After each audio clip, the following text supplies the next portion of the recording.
Solo el 0.007% del agua existente en la Tierra es potable y esa cantidad se reduce año tras año debido a la contaminación. Esto nos hace conscientes de que el agua es un recurso escaso y limitado, además de un derecho en un mundo de desigualdad. La falta de acceso a ella es motivo de pobreza, injusticia social y crea grandes diferencias en las oportunidades que ofrece a la población. En la ciudad de Mar del Plata, en la costa atlántica de Argentina, un proyecto de investigación se propone recuperar el agua. El saber científico intenta dar respuesta a una ciudad turística que consume mucha agua, ensucia una gran cantidad y la descarta en el mar. Por otra parte, sus acuíferos no se están renovando como en otras épocas. Estamos ahora en una planta que es una planta experimental que está validando, es decir, que está probando una tecnología que ya está desarrollada para ver si funciona a cielo abierto, para recuperar la totalidad del agua residual que todos producimos en nuestros hogares. No lo podemos aplicar a nivel de ciudad, por ejemplo, son 140 millones de metros cúbicos por año que se consumen acá, pero sí que estamos en condiciones de recuperar el agua de, por ejemplo, un domicilio particular de 4 personas, de 6 personas, de 10 personas, una aglomeración urbana de 400, de 500 personas, sin consumo energético y con un mecanismo que está basado en la actividad de bacterias que están naturalmente en el suelo y que nosotros hemos domesticado de alguna manera para que trabajen mucho más rápido. El proyecto tiene financiación de la Unión Europea desde el año 2009 y los responsables aseguran que si se instalara una planta de estas características en cada manzana, no harían falta la red de cloacas. Cierra el ciclo del agua, porque la recuperás para regar y inmediatamente eso irriga y se va a la napa, que es donde necesitamos que esté para después tomarla potabilizada por el suelo. El objetivo es que la gente se entere que esto está, que los tomadores de decisión, que los medios, que los gobernantes sepan que estamos en condiciones de ofrecer una alternativa en lugares donde todavía no haya red de cloacas o donde haya aglomeraciones urbanas descentralizadas. Si sembramos la semilla correcta, capaz tenemos una ciudad mejor después. Información de la Dirección de Contenidos Audiovisuales de la Universidad Nacional de Mar del Plata para el Noticiero Científico y Cultural Iberoamericano, NCC.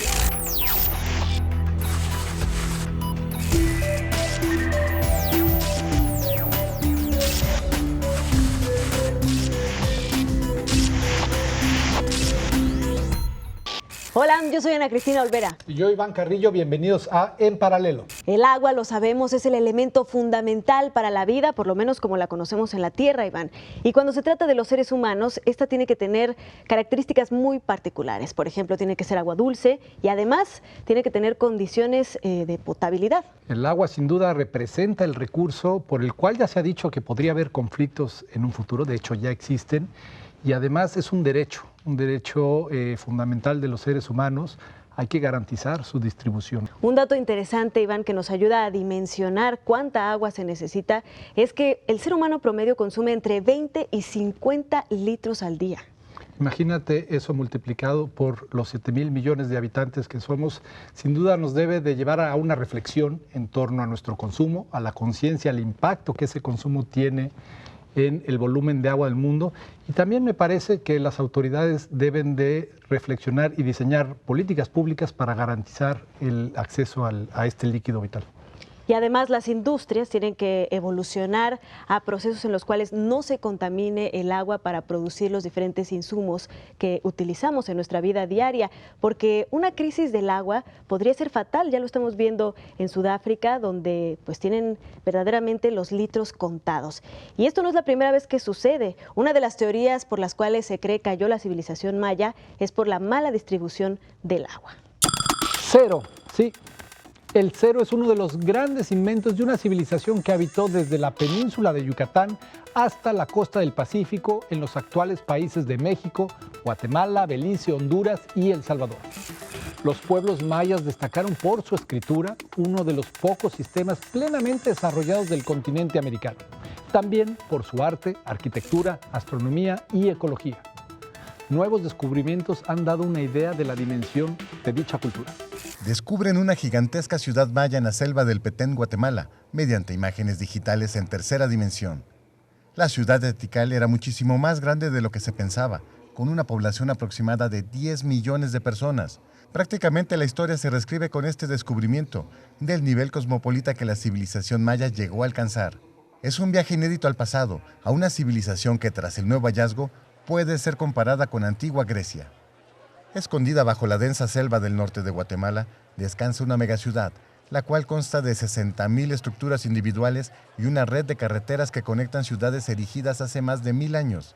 Centros urbanos desconocidos con grandes plazas y pirámides, palacios, muros de defensa y campos de cultivo. Los propios científicos han quedado atónitos ante el grado de desarrollo y alta densidad de esta sociedad antigua centroamericana. Esta sofisticada y compleja civilización del periodo clásico maya, del 250 al 900 después de Cristo, llegó a ser 2 veces más grande que la Inglaterra medieval. Hay un parteaguas y obviamente eso es lo que sigue, reescribir esta historia y realmente saber que estamos prácticamente sentados sobre más de 60,000, 100,000 monumentos prehispánicos que en efecto el Petén sigue siendo en la práctica el corazón del mundo maya. Y ahora corresponderá a los gobiernos y a los arqueólogos y a los antropólogos decidir qué se va a hacer con todo eso. ¿Va a permanecer enterrado? ¿Hay un plan de desenterrarlo? ¿Cuáles son las técnicas que se usan ahora? Los investigadores localizaron las estructuras empleando la técnica de teledetección óptica, es decir, detección por luz y distancia. Se trata de un sistema de escaneo láser LIDAR empleado por la NASA, el cual permite desde las alturas perforar el espeso follaje y obtener un mapa en tercera dimensión de alta resolución para conocer el terreno, en este caso de la reserva de la biosfera maya, en el departamento del Petén, con mediciones exactas. Al igual que la civilización china, este trabajo llega a poner a la civilización maya en términos muy parecidos, en términos de los orígenes de las 3 grandes civilizaciones que continúan asombrando al mundo, obviamente la egipcia, la maya y la china, con la diferencia que China continúa, ¿no? Y algunos dicen que es el principio y el final de la civilización. Entre los hallazgos más sorprendentes destacan carreteras construidas de par en par y elevadas muy por encima de los humedales, a fin de conectar los campos con los agricultores y los mercados con las metrópolis durante las temporadas de lluvia. Otra de las revelaciones del estudio fue la localización de una nueva pirámide de 30 metros de altura, que había sido identificada como un cerro natural de Tikal. Con información de la oficina en la ciudad de Guatemala, Noticias Xinhua.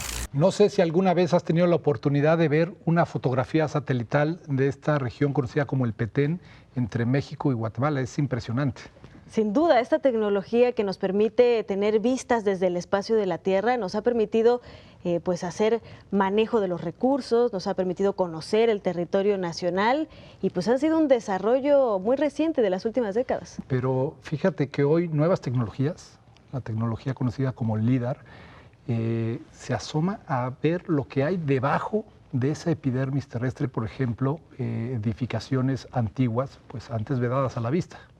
Y esta tecnología que se ha estado desarrollando, pues es verdaderamente emocionante, no solamente por lo que se puede descubrir aquí en la Tierra, como esto que mencionas de las estructuras mayas y en esta zona de México y los países de Centroamérica, sino que también tecnología como esta, que equipa a sondas, podría descubrir cosas en otros planetas. En otros planetas, y lo dices bien, de hecho, las sondas que se están mandando actualmente al planeta Marte, a nuestro planeta vecino, están equipadas con esta tecnología y nos permitirá pronto reconocer estructuras o reconocer algunas otras formaciones geológicas para, bueno, revelar mayores secretos de este planeta. 55 grados centígrados bajo cero es la temperatura media de Marte. Una temperatura que impide que se encuentre agua líquida en la superficie. Esto, unido a la baja presión atmosférica del planeta, hace que cuando brevemente la temperatura se eleva, el agua no sea retenida por la atmósfera.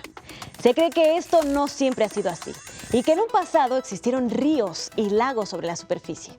Esta es la razón por la que distintas agencias espaciales tienen planes continuados de exploración de ese planeta. Un modelo representativo del robot explorador ExoMars de la Agencia Espacial Europea iniciará una serie de pruebas para garantizar su supervivencia al llegar a la superficie marciana. El rover de ExoMars, que se tiene previsto aterrice en Marte en 2021, será el primero de su categoría en perforar el suelo hasta una profundidad de 2 metros, a fin de determinar si existen señales de vida subterránea, protegidos de la radiación presente en el planeta rojo. Entre los exámenes que se realizarán al robot explorador destacan probar la estructura mecánica del rover y los componentes térmicos y eléctricos, para garantizar que sobreviva a los fuertes movimientos durante su viaje al espacio, así como las interfaces con los instrumentos científicos para comprobar si resistirán el viaje al espacio y las operaciones en destino, destacó la Agencia Espacial Europea. El modelo también será sometido a los impactos asociados a la entrada a alta velocidad en la atmósfera de otro planeta, apertura de paracaídas y aterrizaje final en la superficie de Marte. Durante 2 meses, el rover iniciará los ensayos térmicos en condiciones atmosféricas marcianas para verificar la resistencia de las frías temperaturas y grandes variaciones térmicas de Marte. La ESA explica que esperan que la actual campaña de ensayos dure hasta inicios de agosto de este año. Otro modelo de prueba pronto comenzará una campaña de 8 meses, centrada en movimientos y navegación en arena fina, así como grandes rocas. Notimex. Así es, esto es muy emocionante. La posibilidad de que haya vida en Marte ha sido un tema de discusión, no solo para los científicos, también ha sido alimento para el imaginario social durante varias décadas, pero sobre todo en los últimos años. Ya son muchos años de investigación y de especular, y todo este conocimiento ha pasado de la ciencia ficción a una realidad que parece aproximarse, realmente poder comprobar si existió o no vida en un pasado. Y a mí me parece muy padre porque un científico mexicano, un científico latinoamericano, el doctor Rafael Navarro, forma parte importante de la investigación que lleva la NASA. Así es, Iván. Rafael Navarro es parte de un experimento en el rover Curiosity, que está ahí en la NASA, y que además hace muy poco anunció el equipo de esta misión que se encontraron partículas orgánicas de unos 3.500 millones de años de antigüedad, lo cual pues indica que por lo menos los elementos más fundamentales para la vida sí se podrían encontrar ahí en Marte, y pues le da nuevos bríos a la investigación. Y hay además otros hallazgos, como el hecho de que haya sido Marte un planeta poseedor de una atmósfera densa, y bueno, todas las especulaciones y las hipótesis en torno a qué hizo desaparecer, qué pudo haber provocado la evaporización de esta atmósfera. Así es, y también hay agua congelada, agua en estado sólido que se encuentra en diferentes lugares de Marte, sobre todo en los polos, y eso también es muy interesante, sobre todo ante la posibilidad de llevar a los seres humanos hasta ese planeta y que no tengan que llevar un recurso como lo es el agua. Si te parece bien, vamos a hacer una breve pausa y regresamos con más temas científicos.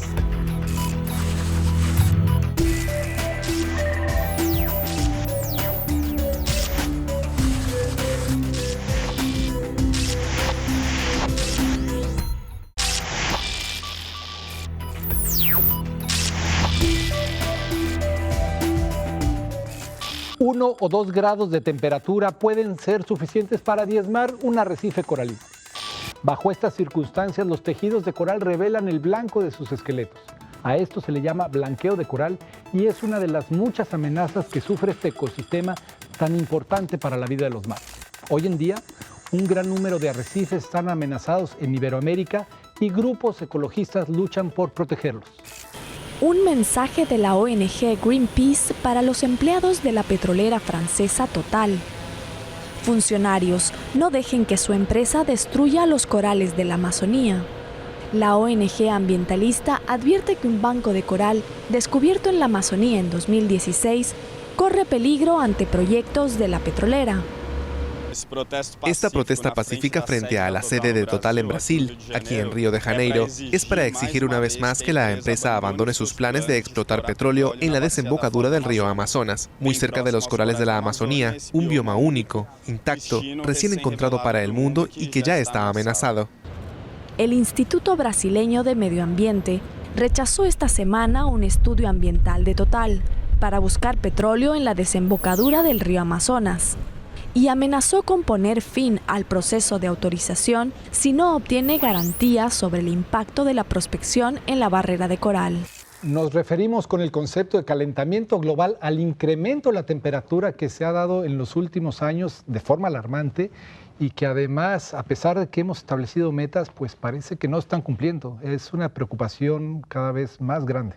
Así es, Iván, y no solo aumenta la temperatura de la atmósfera, sino también de los mares, donde hay una gran cantidad de la biodiversidad de nuestro planeta. Un dato interesante es que el 80% del calentamiento global está en los mares. Efectivamente, en los mares donde no se ve, y hay esta percepción porque, claro, el calentamiento global, el cambio climático lo que hace es volver los climas extremos y de pronto tenemos áreas invadidas por una sequía muy extrema o por una inundación o lo mismo por un fenómeno, una corriente de aire caliente o una corriente de agua fría. Es muy engañoso y cambian la percepción de la gente, incluso la hace ser un poco escéptica, pero ojo, la ciencia ha corroborado que este fenómeno se está dando, el fenómeno del calentamiento global no es un mito. Así es, por ejemplo, la NASA, esta agencia aeroespacial estadounidense que tiene una gran cantidad de tecnología, pues midiendo estos parámetros del calentamiento global, declaró, si lo recuerdas, al 2016 como el año más caliente de la historia desde que se tiene un registro. Y sabes que, Ana Cristina, paradójicamente, en uno de los lugares más calurosos del planeta se está planteando una estrategia para reducir precisamente las emisiones y combatir este fenómeno. Hasta 1.600 grados Celsius se alcanzan en los procesos de producción siderúrgica. Las empresas siderúrgicas son responsables del 27% de las emisiones de CO2 que genera la actividad industrial en el mundo. En la actualidad, entre el 60 y 65% del acero se produce en altos hornos. Una empresa alemana está trabajando con los subproductos de esta industria para conseguir un equivalente al petróleo para los motores de combustión interna. Las plantas siderúrgicas emiten ingentes cantidades de monóxido de carbono, pero una nueva tecnología promete transformar la sustancia contaminante en una fuente de combustible limpio. Sunfire, una empresa de Dresde, desarrolló un método que utiliza emisiones nocivas para producir un fluido ecológico llamado crudo azul. Representa una alternativa a los combustibles fósiles del que se puede desarrollar otros tipos de crudos, como el diésel ecológico o el queroseno empleado en aviones. El diésel ecológico es un combustible sintético que apenas desprende emisiones, un producto innovador, pero con algunos inconvenientes. Algunas partes muestran preocupación porque creen que homologar este tipo de combustibles llegaría a perjudicar la movilidad eléctrica. No opinamos lo mismo. Creemos que ambas tecnologías pueden coexistir, pero mientras algunos opinen que una tecnología perjudica a la otra, resultará extremadamente difícil obtener éxito con esta tecnología. El proceso de la electrólisis permite transformar el excedente de energía renovable en crudo azul y de este obtener combustible sintético. Los combustibles sintéticos, como el diésel ecológico, no necesitan nuevas infraestructuras. Tanques, estaciones de gas y maquinaria de combustión tradicional pueden seguir usándose. Albert Albers lleva a cabo un programa de investigación en la movilidad del futuro en el Instituto Tecnológico de Karlsruhe. Dice que los políticos se precipitan demasiado al apostar por la movilidad eléctrica y con ello declarar el fin de las máquinas de combustión. Aboga por una discusión que contemple todo tipo de tecnologías. Cree que la producción de crudo azul a base de hidrógeno tiene mucho potencial. Una movilidad sostenible con este tipo de combustibles ecológicos necesita una estrategia a largo plazo, pero desde mi punto de vista es la solución. Hidrógeno en sus diferentes formas, refinado en crudo y maquinaria de combustión para generar movilidad. Estos trabajadores de Dresde esperan a que algún día lleguen a producir en masa diésel ecológico en lugares como Noruega y hacer llegar su descubrimiento al mundo real. No es ninguna novedad que los autos eléctricos pues resuelven uno de los problemas en cuestión de bajar la emisión de carbono de estos vehículos. Efectivamente, o por lo menos en percepción.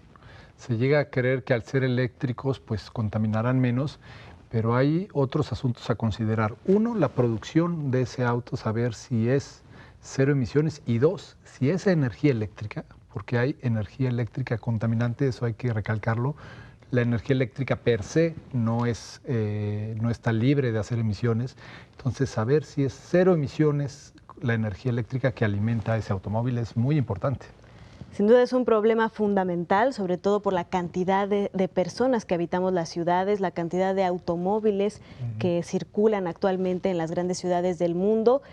Reducir las emisiones de carbono y tratar con energías más limpias es un problema fundamental de la movilidad en las ciudades. Sin embargo, no es el único problema en la movilidad. Hay sectores que han quedado relegados. Sin duda, es que la movilidad implica todo, ¿no? La movilidad es la forma en que se traslada el ciudadano, y yo creo que hay sectores invisibles para la mayoría que no lo vemos, ¿no? Son problemas graves. Exactamente. Pasemos, por ejemplo, a los peatones, o aún más relegados todavía están las personas con discapacidad en cuanto a la movilidad en las ciudades. Muchas personas utilizan sillas de ruedas para su movilidad, y para muchos discapacitados andar por las calles es una labor bastante complicada. Muchas de sus calles están en malas condiciones, baches, aceras rotas, huecos y escalones desnivelados por todas partes. Esto implica un gran reto para este grupo de personas y no todos somos conscientes de ello.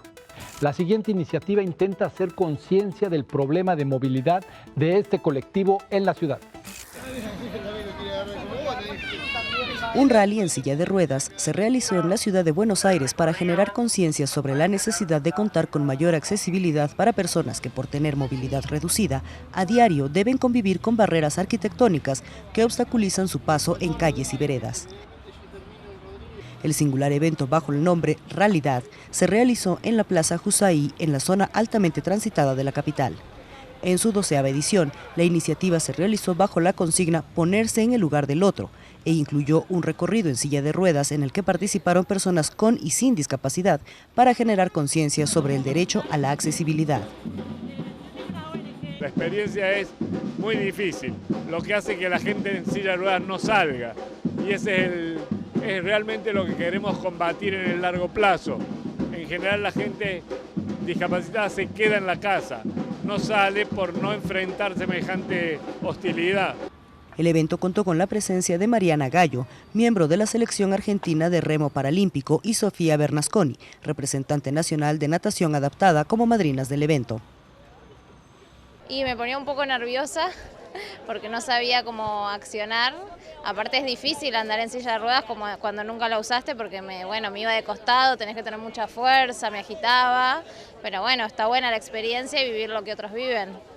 En el marco del encuentro del Grupo de Washington sobre estadísticas de discapacidad realizado en Buenos Aires en 2014, se reveló que del total de la población de la capital argentina, el 8% presenta discapacidad. Además, el 15 de marzo se conmemora el aniversario de la promulgación de la Ley Nacional 24.314, que reconoce el derecho a un entorno inclusivo. Con información de la oficina en Buenos Aires, Argentina, Noticias Xinhua. Involucrar a personas que padecen discapacidades a que participen en los roles cotidianos de la sociedad y motivarlos a que formen parte del conjunto de la dinámica social, pues se conoce como inclusión. Me parece un concepto que no solo tiene que ser debatido, sino sobre todo puesto en práctica, Ana Cristina. Y la inclusión debe estar en todas partes, Iván, en todas las dinámicas, en todos los servicios públicos, incluso también en los trabajos, en las empresas, etcétera, porque la discapacidad es algo que va evolucionando a lo largo de la vida. ¿A qué me refiero con esto? No porque tú no tengas una discapacidad en este momento significa que no la vas a tener. Y no porque no tengas un accidente o algo así. A veces con la edad perdemos capacidades. Esto significa que deberíamos de hacer todos los espacios y todas las dinámicas más accesibles a todo tipo de personas. Sí, hablamos de empatía, ¿no? Empatía con lo otro, con la diversidad y con cualquier tipo de problema, porque, como bien dices, lo podemos padecer nosotros mismos. Incluso se sabe, por ejemplo, que algunas discapacidades hacen más propensos a quienes las padecen a tener enfermedades cardiovasculares y diabetes, lo que agrava su condición. Entonces, me parece que ese gesto de apertura, de convivencia, de colaboración es fundamental para incorporar a todos los individuos en una sociedad. Y además no solo son problemas de accesibilidad, es decir, que no puedan entrar a un cierto lugar, que no puedan utilizar un cierto transporte, sino también en las mismas dinámicas sociales. En las escuelas debe haber dinámicas para incluir a todo tipo de personas con capacidades distintas, en los centros de trabajo, en las familias incluso, también se deben de integrar prácticas para incluir a la mayor cantidad de gente. Y retomando un poco el tema de la nota anterior, obstáculos, sí, en sus sillas de ruedas, pero aquí hay obstáculos sociales que les impiden el ingreso a la escuela, el ingreso al trabajo. Entonces, liberarnos de esos obstáculos. Tenemos que liberarnos de los obstáculos, como bien lo dices, mentales y de capacidad de empatía con el otro. Así es. Empatía e inclusión para el progreso de la sociedad, para el bienestar de todos. Y muchas gracias por acompañarnos. Soy Iván Carrillo. Yo soy Ana Cristina Olvera y los esperamos en una emisión más de En Paralelo.